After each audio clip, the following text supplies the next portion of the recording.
church bell will peal with joy, hurrah, hurrah, to welcome home our darling boy, hurrah, hurrah. The village of lads and lassies say with roses they will strew the way, and we'll all feel gay when Johnny comes marching home. Get ready for the jubilee, hurrah, hurrah. We'll give the hero 3 times 3, hurrah, hurrah. The laurel wreath is ready now to place upon his royal crown. We'll all feel gay when Johnny comes marching home. Let love and friendship on that day, hurrah, hurrah. Their choicest treasures then display, hurrah, hurrah. And let each one perform some part to fill with joy the warrior's heart, and we'll all feel gay when Johnny comes marching home. In 1861 for Bowles, in 1861 for Bowles, says I. In 1861 Abe Lincoln went to Washington, and we'll all drink stone blind, Johnny fill up the bowl. In 1862 for Bowles, in 1862 for Bowles, said I. In 1862 Navy put the rebellion through, and we'll all drink stone blind, Johnny fill up the bowl. Good morning, everybody. It's 10 a.m. It's Thursday morning. Beautiful day outside. And based on that music, I think we got an interesting topic for tonight. So welcome to everybody. It's the time for the Parish Coffee Hour with Father Paul and friends. So let's get it started right off. I'm going to hand it over to Father Paul and get us going. Morning, Father Paul. Morning, Deacon Tim, and good morning, everybody. Glad you're with us today. With us today are 3 of our priests from the diocese, Father Tom Farrell, pastor in Richmond, Father Mike Ramler, pastor in Louisa, and Father Pat Stewart, who's pastor at Pax Christi.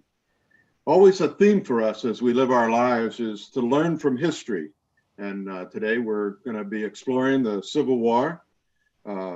Again, we don't gather necessarily as 4th-grade scholars or 5th-grade scholars, but we're all kind of interested in the Civil War, and we're certainly not going to take a romanticized approach to it. It's some pretty serious stuff as we talk about it. But also, it's very, very interesting. It's part of the fabric of who we are. And even as I speak, I'm sitting in my office in my residence, and built on the grounds of the Henry Clay Estate. So there's a lot of Kentucky history all around us. Well, guys, I'm glad you're with us today. We've got a variety of questions and a variety of topics that we can work with.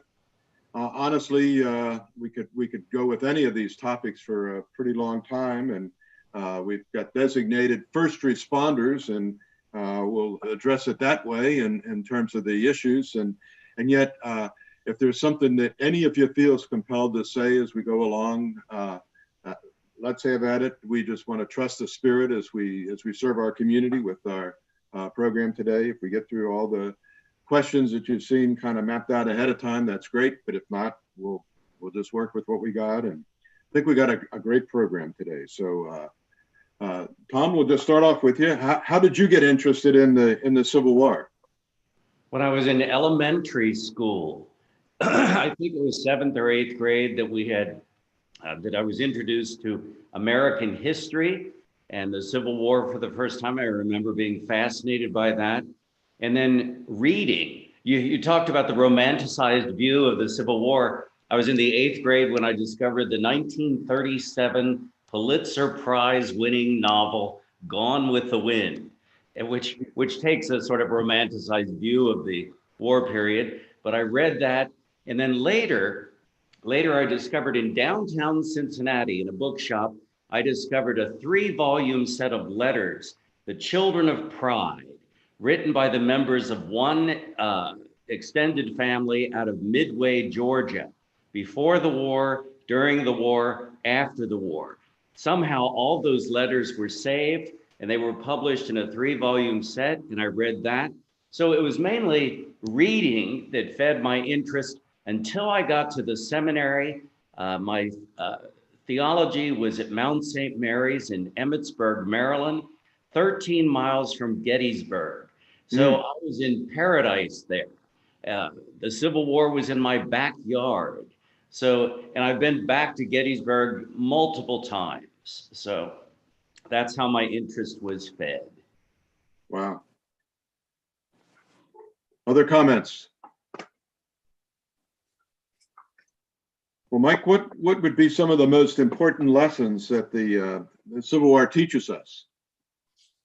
I think that, of course, we know that slavery was the great moral issue of the time. It split the country, political parties, communities, churches. For example, here in Louisa, we have two Methodist churches. They split in the 1860s over the issue of slavery. So we had a Northern Methodist and a Southern Methodist.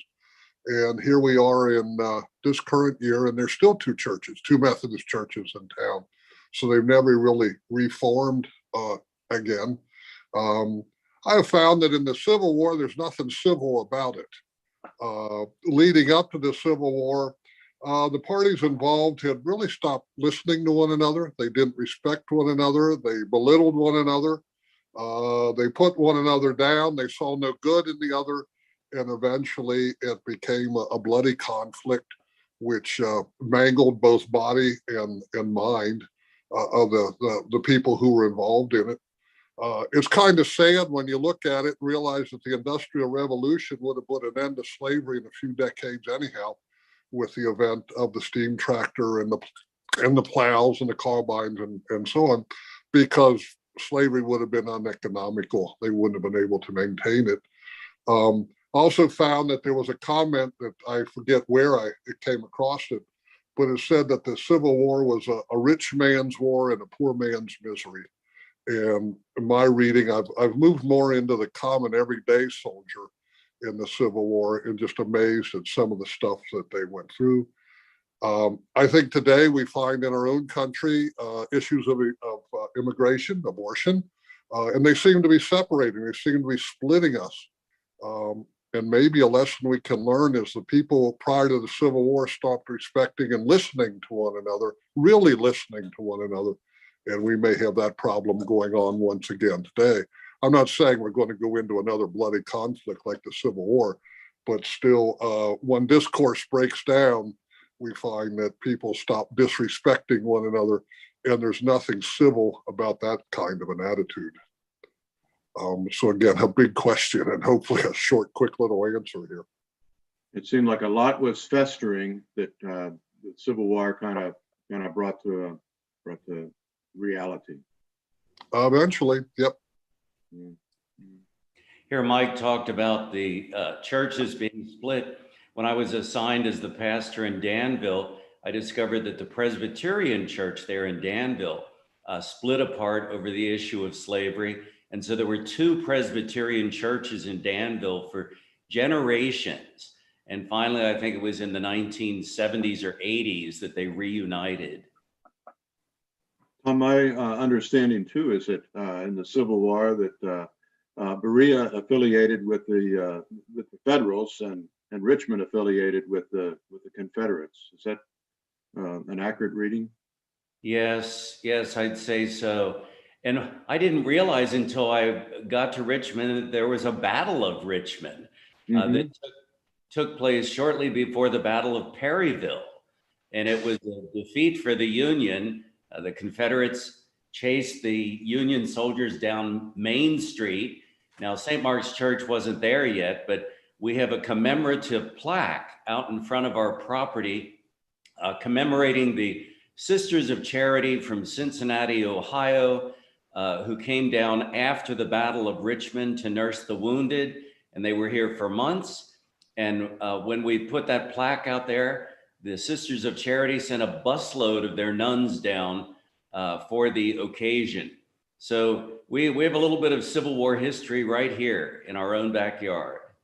Oh, yeah. It's striking, that there's so much throughout our nation, that these battlegrounds. Pat, what could you say about what set the stages for the Civil War?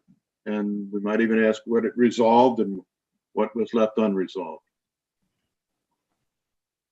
Need you to come off mute too.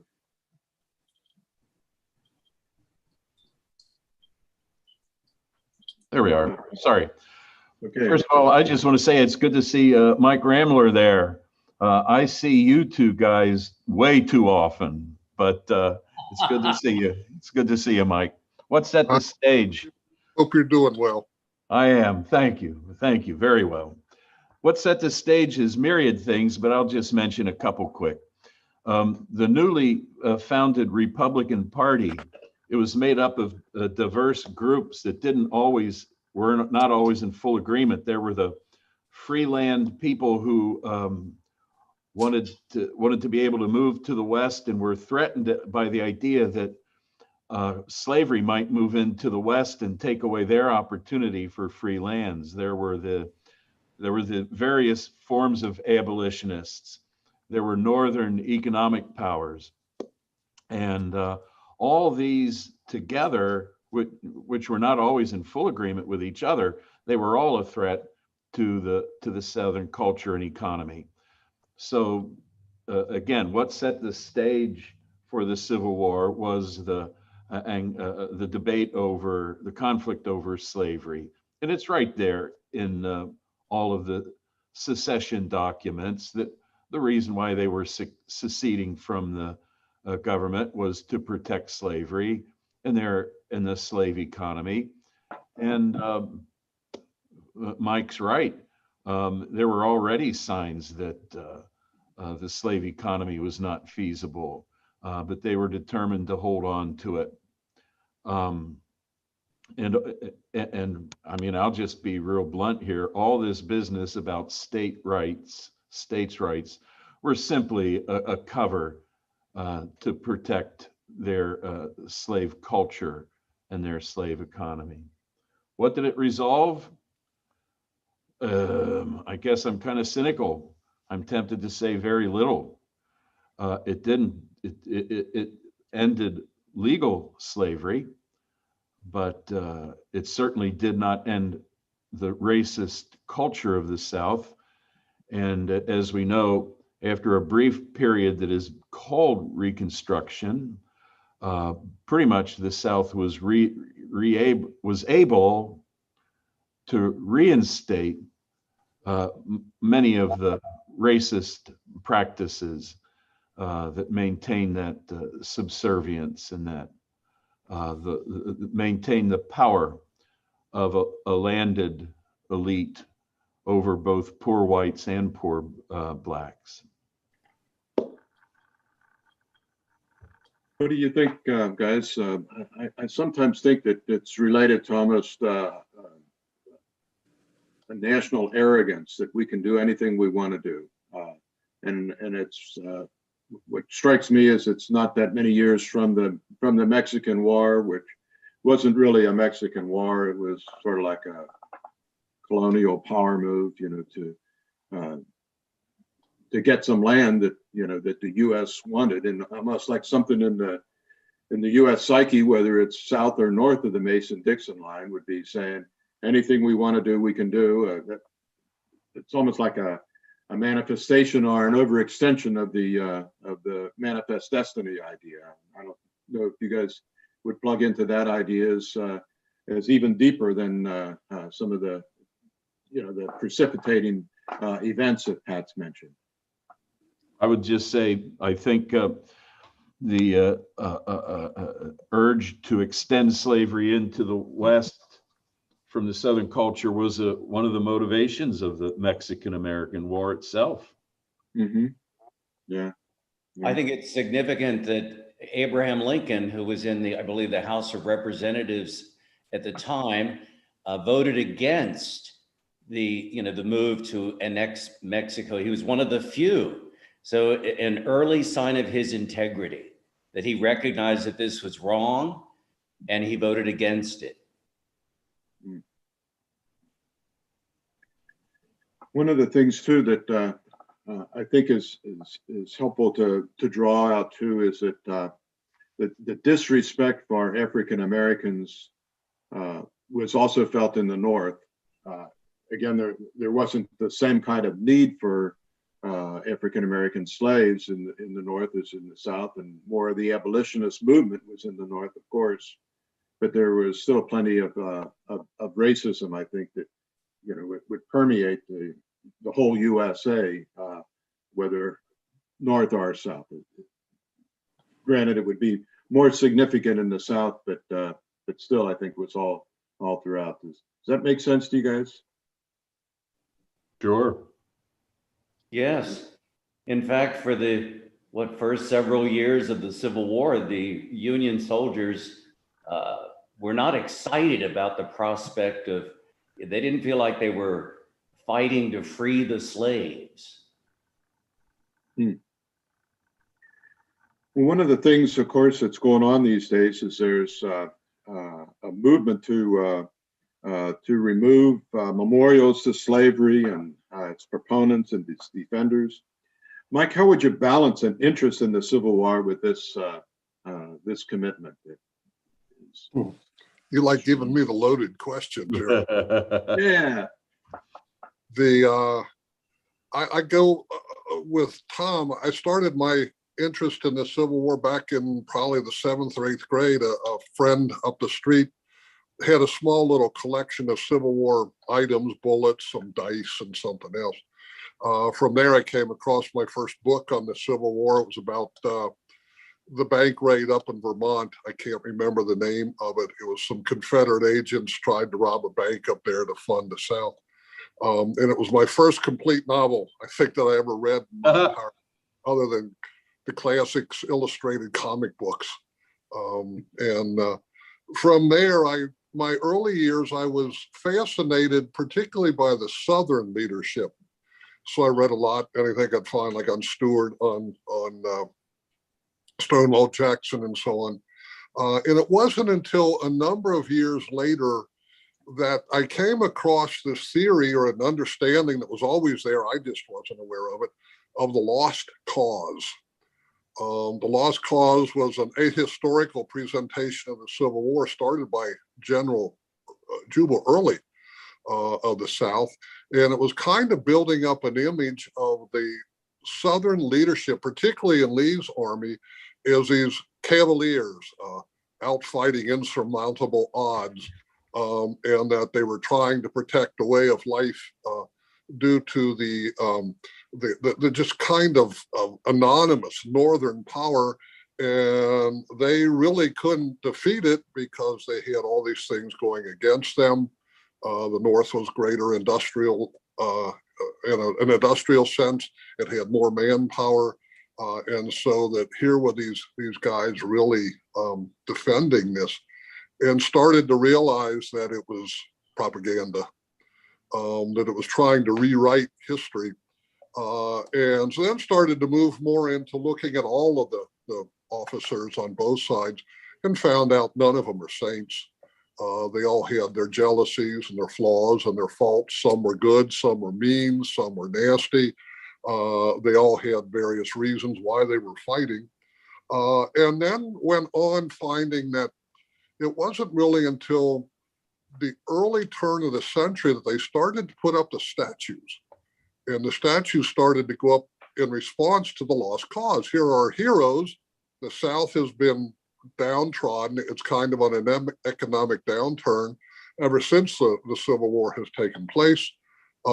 Their way of life, the plantation way of life, which was horrible towards slaves, and not much better towards the isolated little farmer and the poor people of the South, that they started to kind of honor that and tried to say, well, slavery was benign. It really wasn't all that bad in the South and so on. And there was this grand old, like Tom said, gone with the wind kind of life in the antebellum mansions, and began to realize that they're putting these things up to remember that which really didn't exist. Later on, by the 1950s, they were putting them up somewhat in response to the growing civil rights movement in the States. And now we have come across a period in which, with Black Lives Matter and so on, that there's a real questioning about, do we uphold what's kind of a fiction anyhow? as Pat mentioned about the slavery and so on in the South, that it wasn't so much state rights. It was over trying to maintain a wealthy way of life for a small minority of people, because the majority of the Confederate soldiers did not own slaves, and they weren't rich by any stretch of the imagination. And when the war was over, their life wasn't going to be much better than it was prior to the Civil War. I think that the statues now, as they're coming down, and sadly, there's all kinds of statues and symbols that are going to be offensive to somebody. And we can end up maybe carrying this a little bit too far with the protesting religious statues. You hear some people wanting to change names of the saints of Catholic statues and so on, because that they were holders of slaves, or the attitudes that they had. And that I think the statues maybe have a place, but on the battlefields, they have a place maybe in the person's hometown, but one has to remember that they aren't saints. They're just ordinary human beings with all the faults and the foibles. For me, it doesn't bother me in my study or reflections on the Civil War, because like I said, I've gone more into trying to get an attitude of just the common everyday soldier marching down the road, or living in the mud and the filth of the trenches around Petersburg. And I've always been fascinated. Paul and I talked about it some time ago.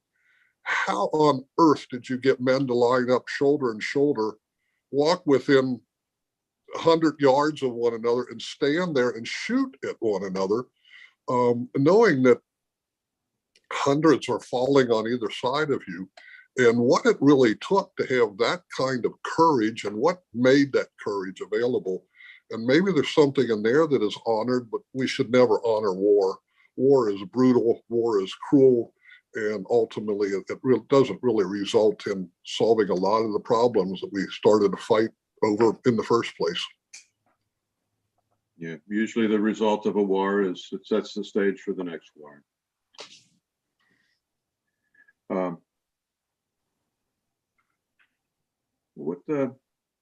What historic sites related to the Civil War have touched you most intensely? I think we can all probably comment on that in terms of some places that have impacted us. And want to start us off, Pat? Yeah. Well, like Father Tom, I also went to Mount St. Mary's in Emmitsburg, Maryland. And so I would definitely say Gettysburg battlefield has had the most impact on me. Just countless days of being able to tramp over even find the most obscure parts of that battlefield. And like the other fellas, when I was young, I found, just the kind of naive and again, sometimes racist movies that we watched as kids in the early 60s. Army movies and Westerns and so on. Dad would take us on day trips up to Wright-Patt Air Force Museum and to the Armor Museum over at Fort Knox. And so it was part of that culture to be kind of fascinated by military things. Certainly after World War II, that kind of idealization of military life had a big influence. The first books I discovered, just in passing, were Bruce Caton's two trilogies, one on the Civil War and one on the Army of the Potomac. So it was a big side benefit to be in Emmitsburg for those years. And my point is, just tramping on that field got me more and more into that question of the lives of the ordinary soldiers, as Mike talks about, what those experiences were like to cross that field, to line up with these men, to endure these horrible wounds. And sometimes to wonder, why are we doing this? Sometimes not even thinking about it. Where did these men come from? What happened to them when they went home? So those kind of historic sites brought me to that more personal kind of desire to confront the human cost on individual lives as well as on whole communities. Actual monuments, and I'll just say this, actual monuments to Confederate heroes on courthouses, on university campuses, I'm in favor of them all going. But I would not like to see those monuments change on the battlefields themselves.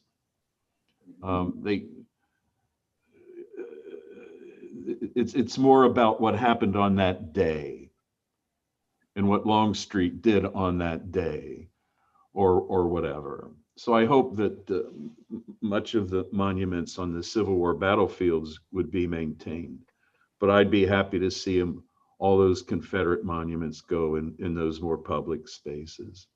And quickly, Tom, we were also relatively close to Antietam as well. And what I liked about Antietam is that there were very few monuments. You were kind of on your own. There was a guided tour that you could buy and roads through, but there were far less monuments. And I thought that was interesting too. Yes, many of my summer vacations have been to Civil War battle sites. I've been to Vicksburg, that was very moving. And then I've been to Antietam too, and I got to stand in what's called the Bloody Lane. And it's overpowering to think that, there was all this carnage and bloodshed, so much so that they labeled this place the Bloody Lane. So very moving to go to these places. It gives you it confirms your sense that there is such a thing as sacred ground. I sensed it at Gettysburg, Vicksburg, Antietam, Bull Run. You get to these places and it's almost as if what happened there has left an imprint on the land. Sure, yeah.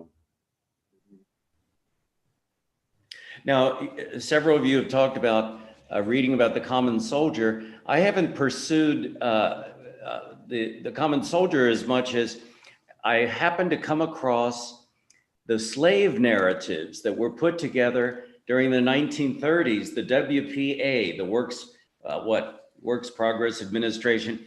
They sent journalists into the South to interview elderly former slaves and get these firsthand accounts of what it was like to live under that system. And there are volumes of them now. I've got them in my library, and it's fascinating to read these firsthand accounts of people who actually lived under slavery. Mike, any comments on special places?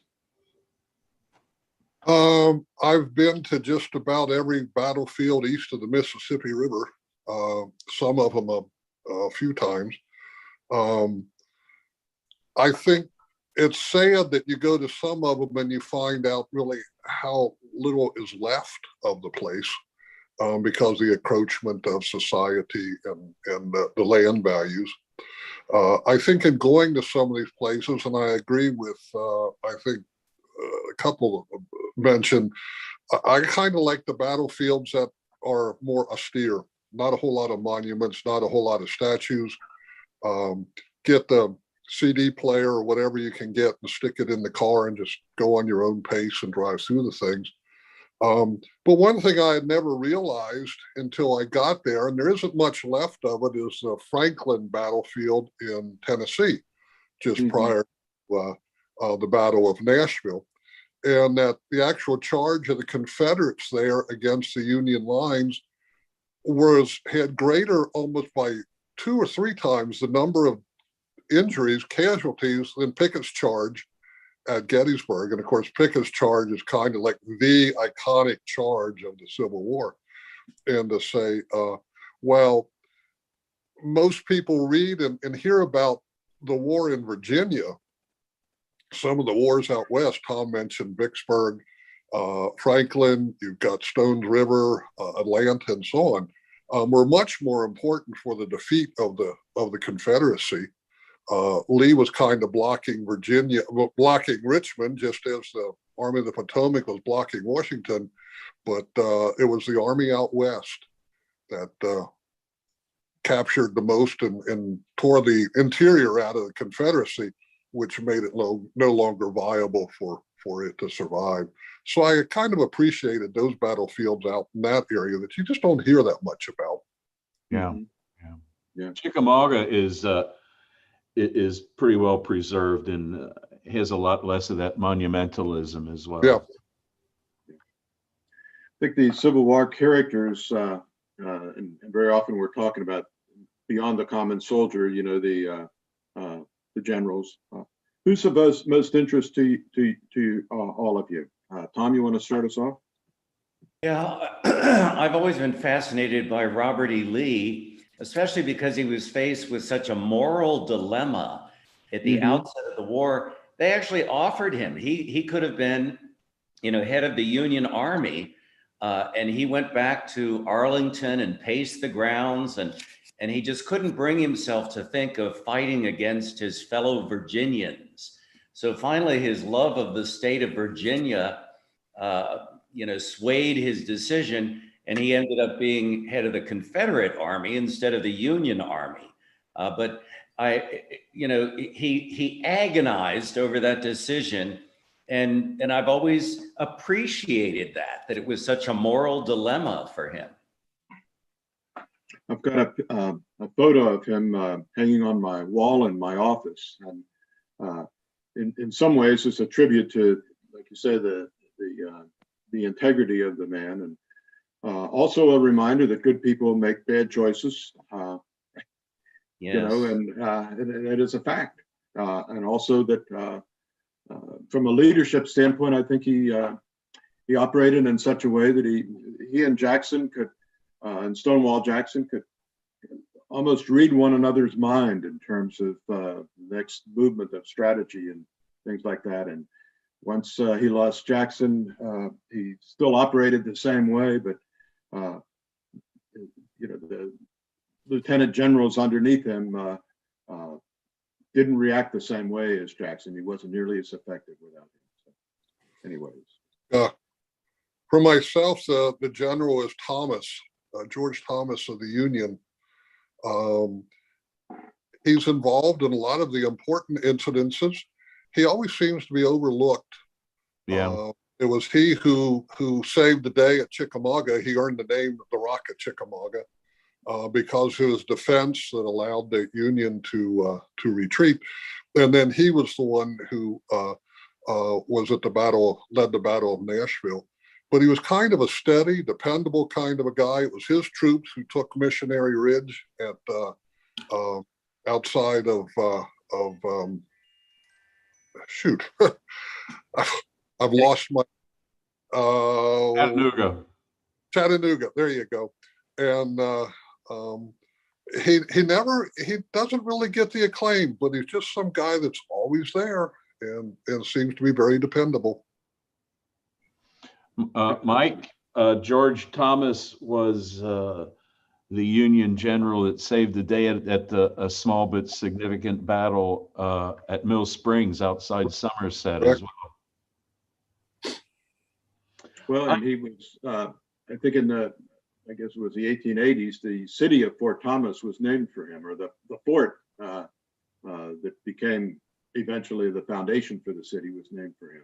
Yeah. In Northern Kentucky. And of course, it's impossible for the four of us as natives of Northern Kentucky not to be natives of Northern Kentucky, and we know some of the stuff that's part of our heritage too. Mm-hmm. Mm-hmm. That's right. In Devou Park to this day, you can see the trenches that they dug to protect the invasion of Cincinnati from the south, which That's never right. really happened, but they were ready for it. Yeah, it was before there was I-75. The Southern troops were going to come up Highway 25, the Dixie Highway, you know, which of course would be in Lexington, Georgetown Road, and they were, you know, working their way towards an invasion of Ohio through Cincinnati, and General Lew Wallace organized many people, and conscripted. They're instantly drafted. I think about 10,000 freed African American men to be part of a development project, a construction project to make the fortifications. And anyway, as Henry Heath leading the Southern Army, which was a small army, when his scouts saw all that, they basically didn't do much of anything. They just had a few skirmishes and then turned back and went south. Can I, not to drag this out, but you're talking about those kind of sites, and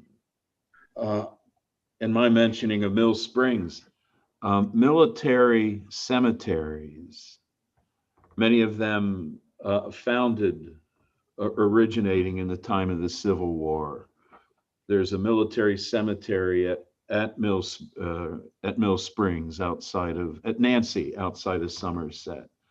And I can't say the one on outside of Nicholasville. Camp Nelson. Camp Nelson, of course. Yeah. It's always feels very special to have a graveside ceremony in a military cemetery. And of course, now Camp Nelson is associated as a training ground for Black troops, federal soldiers in the Civil War as well. Go ahead, Paul. I'd say related to the Civil War, as we're talking about cemeteries, it's somewhat of the aftermath, and somewhat of the time frame leading in was the Underground Railroad, and throughout Kentucky, and particularly along the Ohio River. Again, I would suggest for our viewers fascinating sites and the experiences in the Augusta, Kentucky, Maysville area, all along there, and certainly even in central Kentucky, there's pockets of the Underground Railroad. Well, we've named some of the figures that we are most interested in. I guess there's also that question of, well, who would you like to learn more about of the Civil War characters? Who's kind of fascinating? There's like hints of something that would be of help in our own journeys, just to get a feel for them. And who would you like to learn more about, Pat? I saw that question, and I can't settle on any particular character that I'd want to do more study of. So I don't have much for you on that one, Paul. Okay. Here, I can jump in. Someone I'd like to learn more about is Father William Corby, a Holy Cross father who volunteered early in the war to serve as a chaplain with the Irish Brigade out of New York. And he was with them. There's a famous incident on the second day of the fighting at Gettysburg. Before the fighting began, Father Corby climbed up on a stone and granted absolution to all the soldiers. There's the picture. Granted absolution to the soldiers, and it said that even the non-Catholic generals on their horses took their hats off and held their hats over their hearts. This was so moving. And later, I believe it was in 1891 that the painting was done to commemorate that event. And there is a statue of Father William Corby on the same boulder on the battlefield at Gettysburg. You can see it to this day. They erected a statue in memory of him, and he's extending his hand as if giving absolution. And Father William Corby would later go on to become the president of Notre Dame University.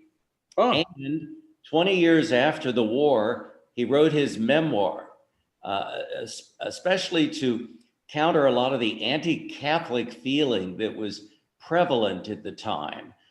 He wanted to testify to the fact that, hey, Catholics were part of this too. We were on the Union side. We shed our blood. So someone actually gave me a copy of his memoir, and I've never read it. So one of these days, I want to get around to reading the memoir of Father William Corby. Yeah, I've read that. I would recommend that. Yeah. Mike, anybody hit you from this standpoint you'd like to learn more about?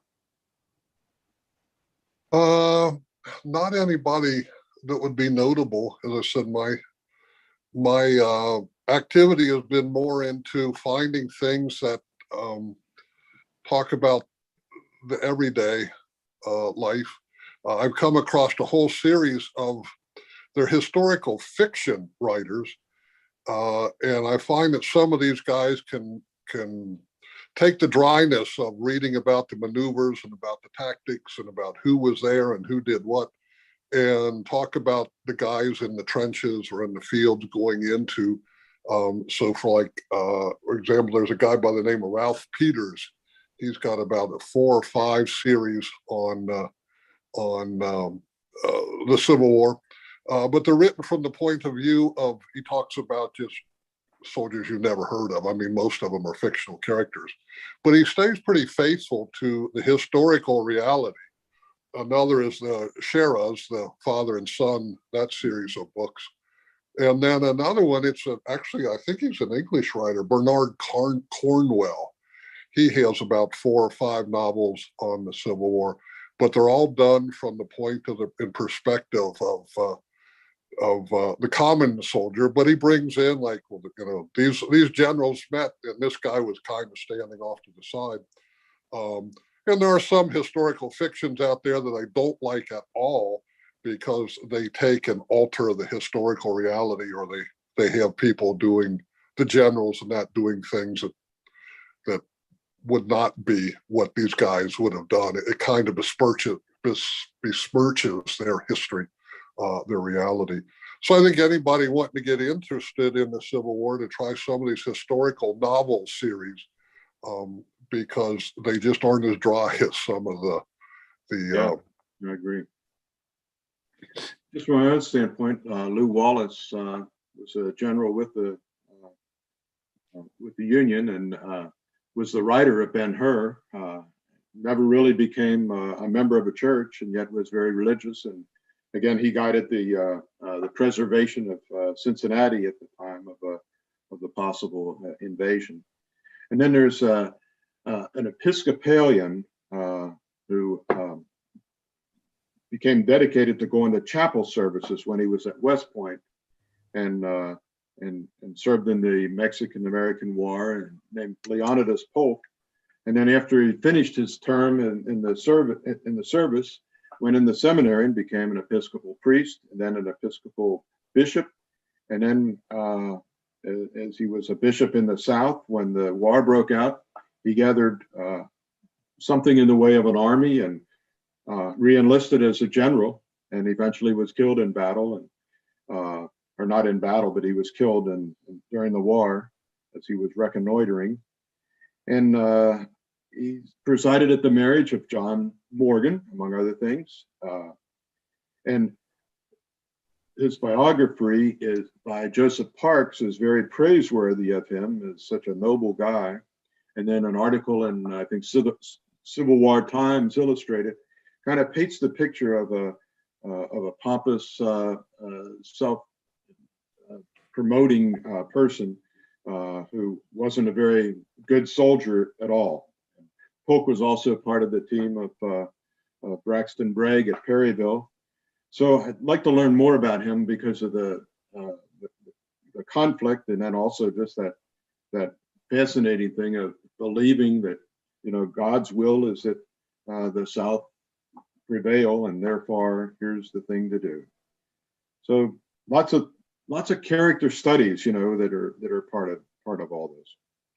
Let's talk about Central and Eastern Kentucky. How were our areas involved in the war? Mike, want to take it from there? Compared to states like Virginia, Georgia, Mississippi, Kentucky wasn't all that involved. I guess the 2 most notable features for the central part of the state was the 2 invasions by the Southern armies coming out of Tennessee. The first was very, very early.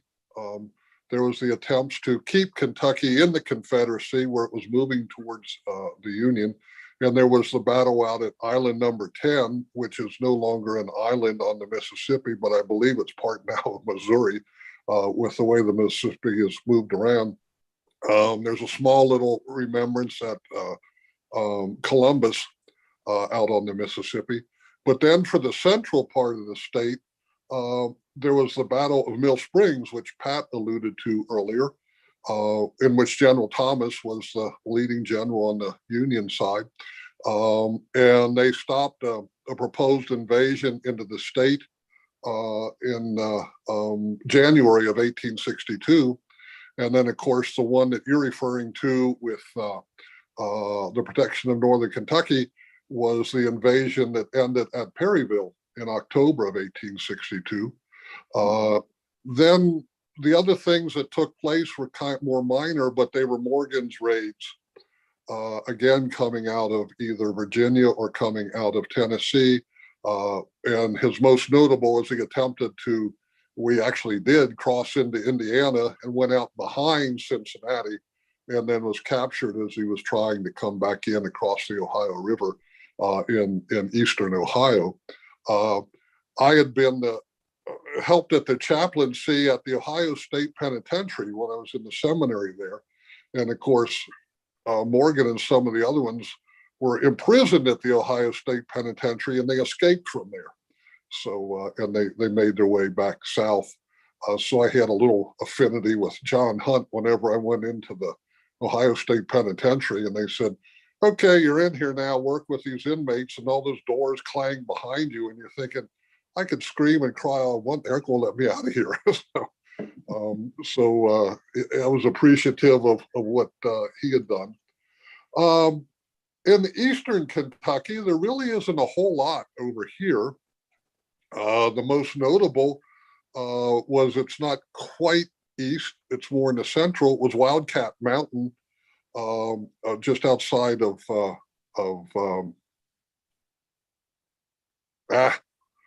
East Bernstein? I'm like, please? East Bernstein? East Bernstein, yeah, that area there. Then we find that there was Ivy Mountain, which was a small, I mean, these things are so small and there's so few men participating in them, they wouldn't even be considered skirmishes by the time you've gone through Shiloh and some of the other bloodlettings that took place. But Ivy Mountain was a Union victory. We find that there were maybe 20 casualties, wounded and injured. Later on, in January of '62, there was a little battle outside of Prestonsburg at Middle Creek, which there's maybe a couple 3-acre memorial that you can go see is present there. It had about a total of 70 casualties on both sides, but again, it was a Union victory. The rest of it over here was pretty much some minor guerrilla activity. Nothing that went on, say, compared to Kansas and Missouri during the Civil War. One of the myths that seemed to have developed was because of this guerrilla activity over here, it was the foundation for some of the feuds. The most notable feud, of course, being the Hatfields and the McCoys, which when you compare it to any number of other feuds in Kentucky, the Hatfields and McCoys was a nothing feud. Only about maybe 11 guys got killed in that feud. But then you go over to Rowan County and you go over to Clay County and you find Rowan might have had somewhere in the 80s of people killed, but they were for more economic reasons, for power within the county, and the struggles between the post-Civil War Democratic and Republican parties that brought about these. And then eventually, some of them, like the Hatfields and McCoys, we don't even know how it started.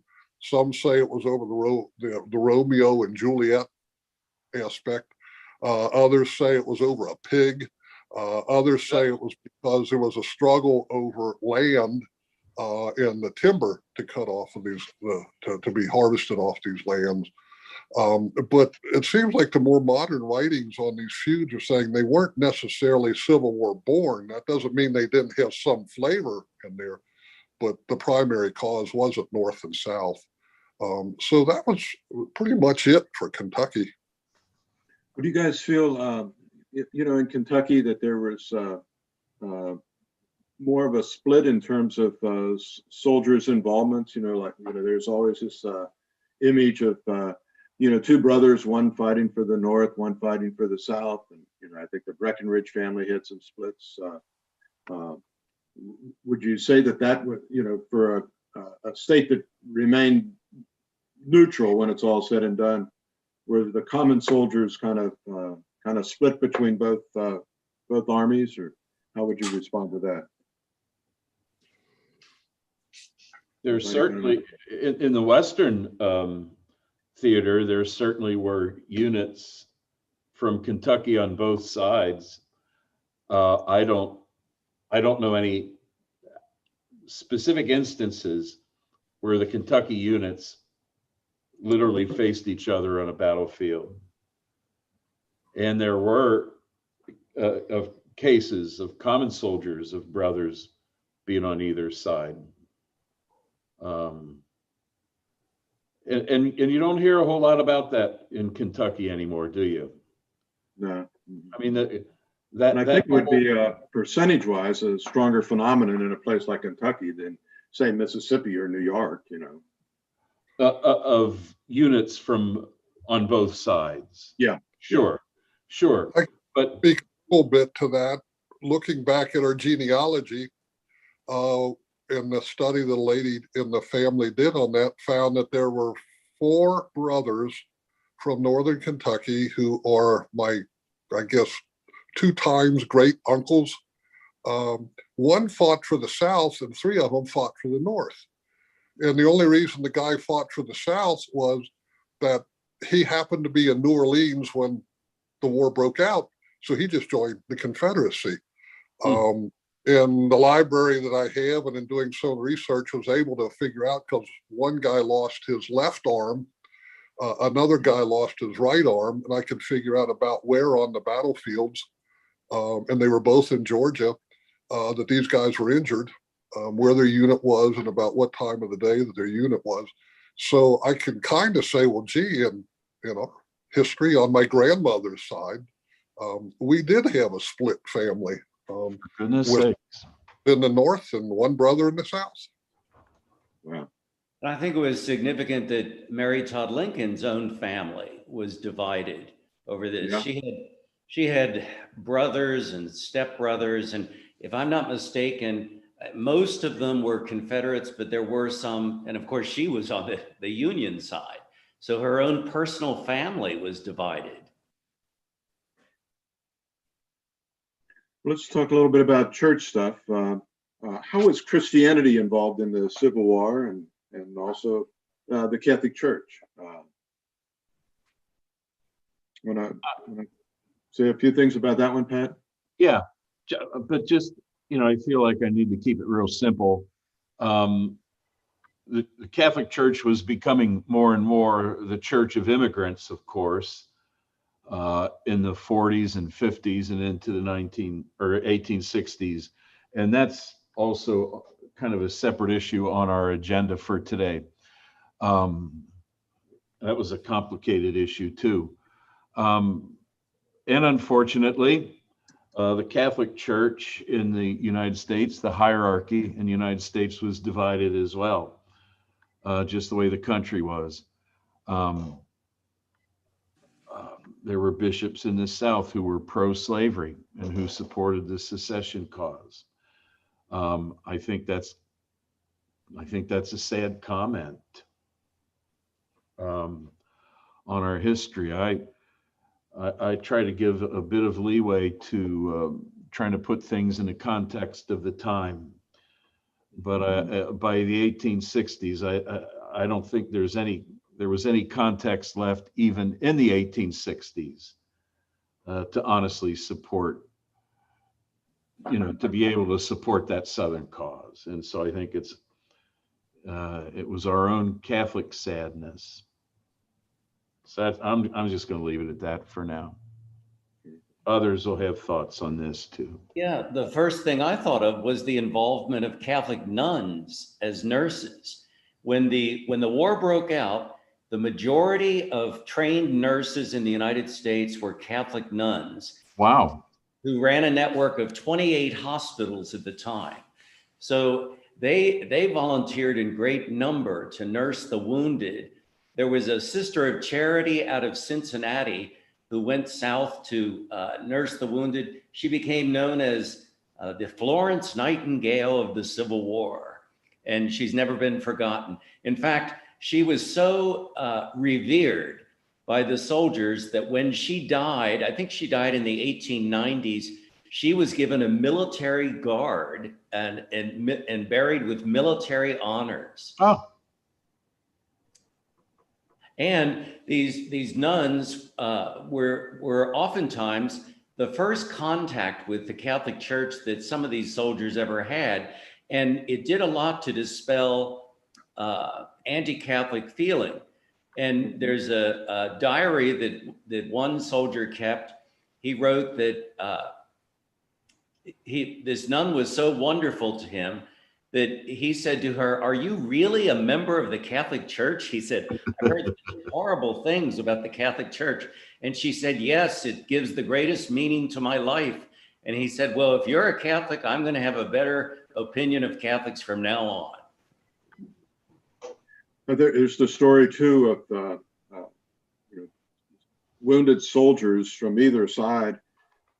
If they knew they were being taken to a healthcare facility or a camp where sisters were working, they just knew that they would be in good hands, that they would be cared for, and they realized that that there was just like an extra level of dedication that the sisters had to care for them and to respect them.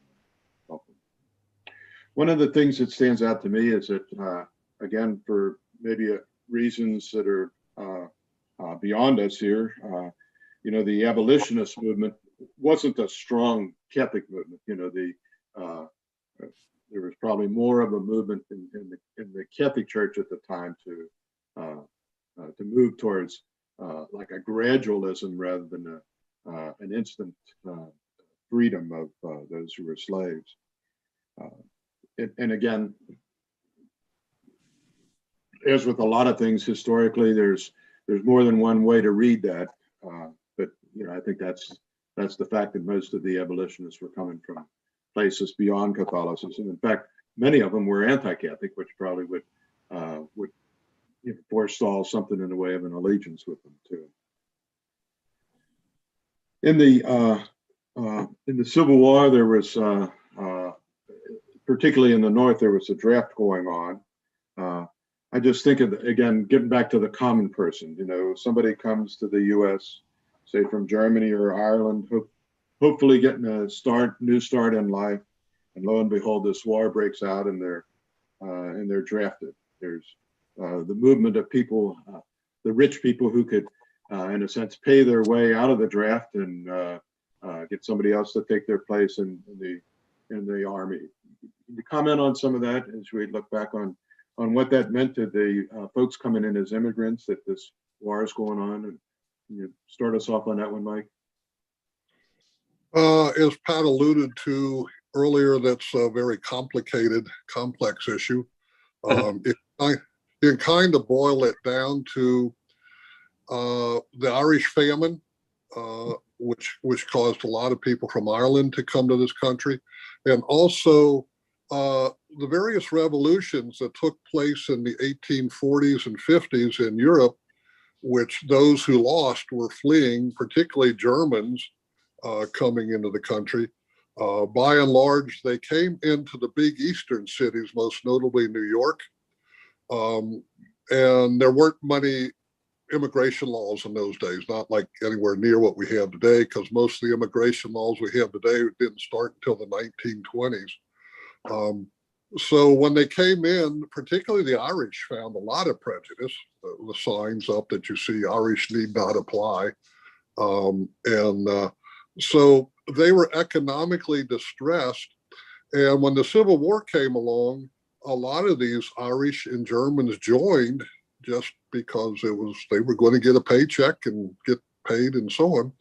And some of them joined because they saw in the South a threat to their view of democracy, because they thought this was the plantation owner, who was kind of like the nobleman back in Europe. And they really didn't want to have anything to do with that, so they joined for that reason the Union. There were probably close to 200,000 German immigrants, some of them right off the boat. There was another 200-something thousand Irish, some of them again right off the boat. Others who were second generation. In the South, you find that there aren't that many immigrants in the war because they have come into New Orleans. There's not that many, and they live in New Orleans and along the Mississippi River, like Memphis. And so there's only about 70,000 immigrants, and most of them are second generation immigrants, not people fresh off the boat. And they participate in the battles. But again, it seems to be more economic than real commitment to causes. All right. Well, thank you. Well, guys, we've pretty much arrived at our time of closure. This has been a great conversation. Again, lots can be said more on so many of these topics, but it's a reminder to us that we do need to trust the wisdom of our history and lessons we can learn from our history, and far from romanticizing the terribleness of it, but to learn from the lessons and to move into the future. So to each of you, Mike and Pat and Tom, thank you so much. It's been I hope a good program for everybody who's been with us. And I stressed at the beginning, we're not great scholars, any of us, in terms of the Civil War, but there's been a lot of sharing of wisdom here. So thank you so much. And, Deacon Tim, can you flash up what our program is going to be next week? Yep, there you go. And next week we'll be talking about the YMCA. It's a whole different topic, of course. And that's going to be, I think, interesting as we talk about the ministry of the YMCA and how it got started and what it means to people today. And we'll be going in a few different directions, I think, even as we go on. Our guest is Greg Kupar. Many of us who go to the High Street YMCA see him at 5:30 in the morning or 6 o'clock when we come in. And he's the most cheerful guy that you ever want to meet at that time of day, and helps us all get started with our approach to physical and mental and spiritual fitness. So should be a great program next week. Thanks again for being with us. And again, thanks to the three of you guys. We could stay on just a minute or two, we'll debrief, and we just ask God's blessings. And as we close, let's pray in a special way for mothers, and especially mothers who have lost sons or daughters in the midst of wars. We all know folks like that, so we'll pray with them and for them as we conclude with a simple Hail Mary. Hail Mary, full of grace, the Lord is with thee. Blessed art thou among women, and blessed is the fruit of thy womb, Jesus. Holy Mary, Mother of God, pray for us sinners now and at the hour of our death. Amen. Amen. Again, thanks everyone. Glad Thanks, you're with us. Paul.